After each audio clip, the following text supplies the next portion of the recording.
Pela meia-noite, o apóstolo Paulo ele vai ter uma visão. E nessa visão vai se apresentar até ele um varão da Macedônia. O apóstolo Paulo, sabendo que Deus tinha chamado ele para uma grande vocação, o apóstolo Paulo, sabendo que Deus tinha chamado ele para uma grande obra, então ele, Paulo e Silas, ele vai pegar algumas embarcações, vai passar por algumas determinadas cidades, por Troade, Filipe, Samotrácia, e ele vai chegar numa determinada cidade. A Bíblia diz que o apóstolo Paulo ele vai reunir alguns irmãos no dia de sábado para fazer as suas determinadas orações. E havia ali uma mulher que chamava Lídia, vendedora de tecido. Essa mulher ela foi impactada pelo poder do Espírito Santo de Deus. Ela foi batizada com o Espírito Santo de Deus, porque o apóstolo Paulo ele pregava com uma grande ousadia, com uma grande autoridade. E ali todos os dias ele reunia aquelas pessoas para fazer as suas determinadas orações.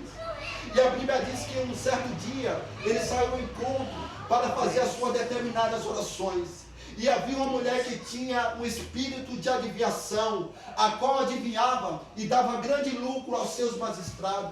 Essa mulher, ao ver o apóstolo Paulo e Silas, ela começou a clamar e dizer: lá vem um servo de Deus, servo de Deus Altíssimo. O apóstolo Paulo repreendendo aquele espírito de adivinhação que estava sobre a vida daquela jovem. Porque muitas das vezes, irmão, nós temos que discernir o certo e errado. Muitas das vezes ele vai saber, com a aleluia da autoridade, para mim e a você, para saber o que é certo e o que é errado. Então ele vai repreender aquele espírito de adivinhação a qual estava sobre aquela jovem.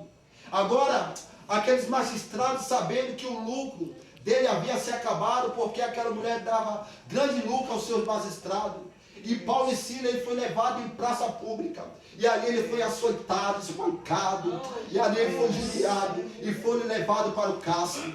Mas a Bíblia diz que ele estava ali no cárcere. Mas pela meia-noite, Paulo e Silas oravam. Enquanto um orava, ele cantava. E dava louvores ao santo nome do Senhor. Eu não sei a provação a qual você se encontra passando. Eu não sei o deserto a qual você se encontra vivendo. Mas Deus ele me trouxe aqui nesta noite como um profeta de Deus para te dizer: louva nessa luta, profetiza nessa luta, cante nessa luta, ore nessa luta, que Deus ele vai fazer presente sobre a sua vida. Glória a Deus.